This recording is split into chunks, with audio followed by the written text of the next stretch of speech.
Hi, it's Amy and Tim with Go With Less. Welcome back to day 5 of our conversation about how we're retired in our 40s. So I guess I'm going to go back to yesterday just a little bit and discuss this big number, this $2.875 million. So that is a very big number.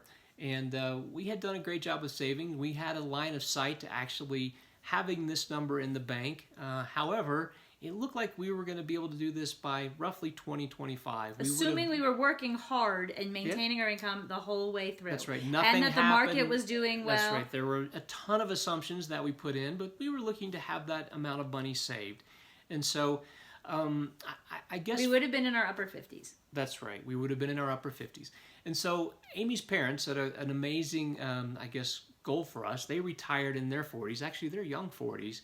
And so we were looking to maybe, so we still thought we were going to do great by retiring in our upper 50s. A lot of people we read now are never going to retire, and so we thought that was a worthwhile goal.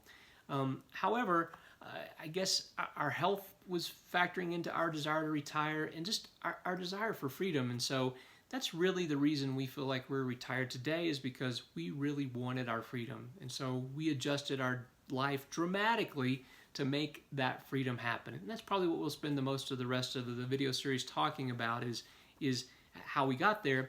However, freedom is what drove us to be where we are today. That's right. I remember when the website Airbnb, when I first saw it, I had a dream to go live with Tim in big cities around the world. I wanted to live with him in Paris for 6 months, and in London for 6 months, in New York City for 6 months, in San Francisco for 6 months. So I didn't know how that would happen. I used to live in New York City for close to 10 years, and I know that a short-term rental is extraordinarily expensive. But then Airbnb came along, and is it still expensive? It sure is, but at least it let me know, like, here's a way to go do this sort of thing, and that was extremely appealing. So that might have even lit a little bit of the fire. So my parents are huge travelers. They've been everywhere, and it's very inspiring. They're really busy with a super fun, active life, and so that was a really great role model for us. But having Airbnb show like a little bit of a way of like, oh, maybe this actually has some opportunity for working. So we were hoping that everything lined up and the stars aligned with our investments and our earnings and our jobs and all of that, to let us do that when I was 56 and Tim was 57 years old, I guess. Yep. So then what we did is we had our conversation with our life insurance agent in 2012. What we did is we created a spreadsheet of 13 years from 2012 to 2025. And each one of those lines, for each year, we had 12 boxes. So 2012 had 12 boxes for each month. 2013 had 12 boxes for each month. And at the absolute bottom was our 2.875 million number that we needed. That was our bucket. So once we hit that, we knew that we were good to go based on our spending of $115,000.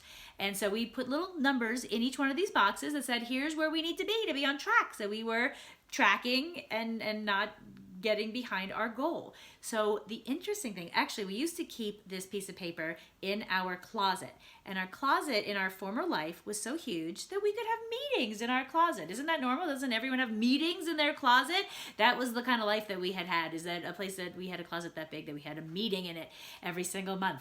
And so anyway, so we'd hang up our numbers in our closet, and we would look at where our money was for the month, and we would write that number in to the month, and we would highlight it in green if it was good. Well, every single month was a highlighted green, and what we were noticing, we weren't looking to make really changes. We were just planning to be at $2.875 million in 2025. That was it. The interesting thing is that we noticed that like maybe 6-8 months in, we were already at our year 1 goal, 6 months in. A year in, we were at our 2-year goal. So our spending was changing because having this number, having our eye on the prize, was such a shift. We didn't talk about it. We didn't choose it. I guess we chose it, but we didn't like talk about it like we have to suffer and go crazy on frugality. That wasn't it in any way. And initially these shifts were pretty subtle. So it's just like, okay, well, if we save $1,000 here, what does this mean to our overall number? So instead of spending $115,000, what if we just spend $100,000? Or what if we just spend $90,000? Yeah. So I guess as we started to understand what the numbers really meant, it really inspired us to do more dramatic things. And so we're going to talk about that. We're not going to, because we don't have time on today's video. But what we did realize is that as we were saving more, the reason we were saving more is directly tied into because we were spending less. Spending less was getting us to our goal. And if we had anything that, like, I want a tattoo on my forehead, it's spend less. I've seen the light. I'm like bought all in. It's a good life, and we're going to talk about that quite a bit. And I'm going to rehash yesterday's conversation again, in that it's important to to know what you spend. So if you don't know what you spend, there's no way you're going to get to where you want to be.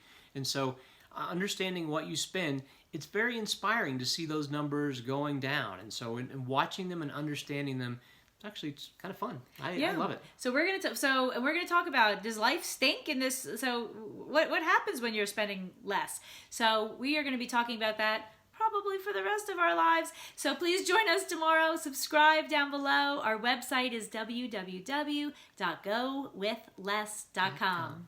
Thanks. Subscribe. Thanks for watching.